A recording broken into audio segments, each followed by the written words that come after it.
প্রতিদিন সকালে ঘুম থেকে জাগার পর আপনার কাছে দুইটা অপশন থাকে। আপনি অ্যালার্মের দিকে তাকিয়ে স্নুজ বাটন চেপে আবার ঘুমিয়ে যান এবং স্বপ্ন দেখুন আপনি জীবনে কি পেতে চান, অথবা আপনি স্নুজ বাটনের দিকে তাকিয়ে অ্যালার্মটা অফ করে বিছানা থেকে উঠে যান and go পারসু your dreams. We all have to voices in our mind. তাদের মধ্যে একটা ভয়েস শুনতে আমরা অনেক পছন্দ করি। সে ভয়েসটা আমাদের বলে অলসের মতো বিছানায় শুয়ে থাকতে, সব কিছু সহজভাবে নিতে, নিজেকে কঠিন পরিস্থিতিতে না ফেলতে, আজকের দিনের জন্য ছুটি নিতে কিংবা চিল করতে। কিন্তু আমাদের মাথার ভিতরে আরেকটা ভয়েস আছে, যে ভয়েসটা থেকে আমরা দূরে সরে থাকতে চাই, কারণ এটা আমাদের সবসময় প্রশ্ন করে। এটা আপনাকে প্রশ্ন করে, আপনি যদি সর্বোচ্চ চেষ্টা করতেন তাহলে আপনি কি হতে পারতেন? আপনি যদি ডিসিপ্লিন হতেন তাহলে আপনি কি হতে পারতেন? আপনি যদি সহজ পথ বেছে না নিতেন তাহলে আপনি কি হতে পারতেন? আপনাকে অবশ্যই এই ভয়েসটা শুনতে হবে, এই প্রশ্নগুলোর দিকে গুরুত্ব দিতে হবে।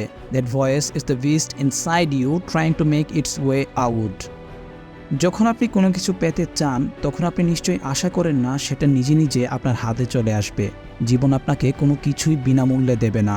কেউ এসে আপনাকে বলবে না, ওহ তুমি এটা চাও, ওয়াও এই নাও এটা তোমার জন্য। না না, জীবন এভাবে চলে না। কিন্তু বেশিরভাগ মানুষ মনে করে সফলতা সহজেই পাওয়া যায়। তারা মনে করে আমি 2-4টা কাজ করব এবং তাৎক্ষণিকভাবে সফল হয়ে যাব। তারা 3-4 দিন ডায়েট করার পর অবাক হয়ে ভাবে, আমি এখনও কেন সুপার মডেল হচ্ছি না।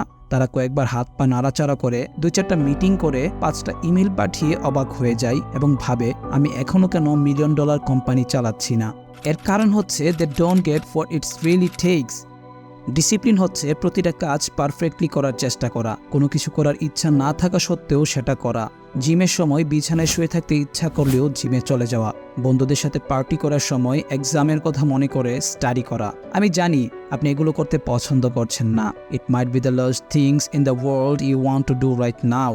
কিন্তু এগুলো আপনাকে এমনভাবে করতে হবে যেন আপনি এগুলো করতে অনেক পছন্দ করেন, কারণ এটাই ডিসিপ্লিন। ডিসিপ্লিন আপনার ফিলিংসকে আপনার লাইফের উপর কন্ট্রোল নিতে অ্যালাউ করে না। আমি খুবই খুশি হতাম যদি আমি আপনাকে বলতে পারতাম জীবন খুবই সহজ। জীবন যুদ্ধে নেমে 2-1টা ছোটোখাটো কাজ করে, এদিক সেদিক কয়েকবার মুভ করে আপনি ধনী হয়ে যাবেন। কিন্তু জীবন এভাবে কাজ করে না। আপনি যদি কোনো কিছু পেতে চান তাহলে সেটা আপনাকে আপনার লক্ষ্য হিসেবে সেট করে সেটার প্রতি আপনাকে ডেডিকেট হতে হবে। এটাকে আপনার লাইফস্টাইলের সাথে অ্যাড করে নিতে হবে। You have to breathe it, you have to eat it, you have to sleep ইট।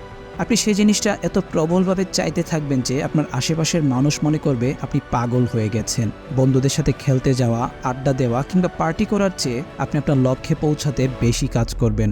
অলসভাবে সময় কাটানো কিংবা রেস্ট নেওয়ার চেয়ে আপনি আপনার লক্ষ্যে পৌঁছাতে কাজ করবেন।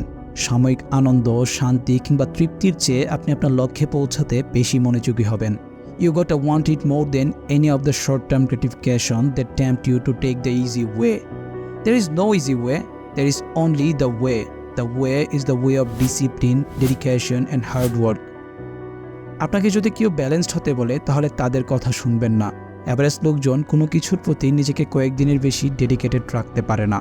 আপনার লক্ষ্য পূরণের জন্য আপনাকে দিনের পর দিন, মাসের পর মাস আনব্যালেন্স থাকতে হবে। আপনি যদি আপনার জীবন পরিবর্তন করতে চান, আপনার স্বপ্ন পূরণ করতে চান, তাহলে যত সময় লাগুক না কেন আপনাকে লেগে থাকতে হবে। এভারেজ মানুষরা তাদের লক্ষ্য নিয়ে কথা বলে, তারা তাদের লক্ষ্যে পৌঁছাতে চায়, কিন্তু তার জন্য যতটুকু পরিশ্রম করা দরকার তারা সেটা করে না। সকালে ঘুম থেকে ওঠার পর আপনার লক্ষ্য পূরণে কাজ করতে হবে। আপনার জীবনের প্রতিটা সেকেন্ড আপনার লক্ষ্যের পেছনে ডেডিকেট করতে হবে। আপনার লক্ষ্যে পৌঁছাতে যারা আপনাকে সাপোর্ট না করবে তাদের সাথে সম্পর্ক ত্যাগ করতে হবে। প্রতিদিন আপনার শরীরে যত এনার্জি উৎপন্ন হয় তার সবটুকু আপনাকে আপনার লক্ষ্যে পৌঁছাতে ব্যয় করতে হবে।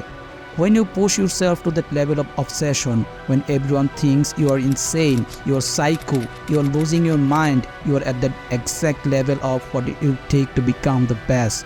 ক্যাজুয়াল কাজকর্ম করে কেউ কোনোদিন সফল হতে পারেনি। আপনি আপনার বডি এবং মাইন্ডকে এমন উচ্চতায় নিয়ে যান যেখানে পৌঁছাতে কেউ কোনোদিন চিন্তাও করেনি। আপনাকে এখনই সিদ্ধান্ত নিতে হবে নিজেকে সে উচ্চতায় নিয়ে যাওয়ার জন্য যা কিছু করা দরকার আপনি তা করবেন কিনা। কারণ আপনার মাইন্ডসেট যে উচ্চতায় আছে, আপনি যদি নিজেকে সে উচ্চতায় নিয়ে যেতে পারেন তাহলে আপনার সামনে যত চ্যালেঞ্জ বা যত কম্পিটিটরই আসুক না কেন আপনি সবাইকে ডমিনেট করবেন। Dedicate yourself to that activity. Dedicate yourself for 1 month, 6 months, a year, 5 years. আমি জানি না আপনি এখন কোন স্টেজে আছেন, আপনি সর্বোচ্চ চেষ্টা করুন, নিজেকে আরও বেশি পুশ করুন যাতে আপনি আপনার লক্ষ্যের দিকে আরও এক পাশ সামনে এগিয়ে যেতে পারেন। কারণ একজন অ্যাভারেজ ব্যক্তি এবং একজন সফল ব্যক্তির মধ্যে পার্থক্য হচ্ছে একজন অ্যাভারেজ ব্যক্তি তার নিজের ভালোর জন্য যা কিছু করা দরকার তাই করে, but falls off the plan after a few days, a few weeks or a few month. পক্ষান্তরে সফল ব্যক্তিরা নিরলসভাবে তাদের প্ল্যানে অটুট থাকে, তারা কখনো মাঝপথে থামে না, তারা তাদের লক্ষ্যে না পৌঁছানো পর্যন্ত কাজ চালিয়ে যায়।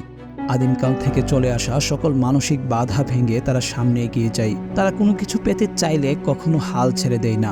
পুরো দুনিয়া তাদের বিরুদ্ধে থাকলেও তারা তাদের লক্ষ্যে অটুট থাকে। এভারেজ মানুষের কাছে যেটা অসম্ভব মনে হয় তারা সেটা সম্ভব করে দেখায়। A person can move mountains given enough time, enough energy, enough persistence, enough discipline, enough consistency. All it takes is you getting up and doing those things. যদি আপনি আপনার লক্ষ্য থেকে সরে না যান, আপনি যদি আপনার অনুভূতিকে প্রশ্রয় না দিয়ে আপনাকে যেটা করতে হবে কনসিস্টেন্টলি সেটা করে যান এবং একটা রুটিন বানিয়ে সে রুটিন ফলো করতে থাকেন, তাহলে নিশ্চিত থাকুন আপনি সফল হবেন। For you, success is only a matter of time.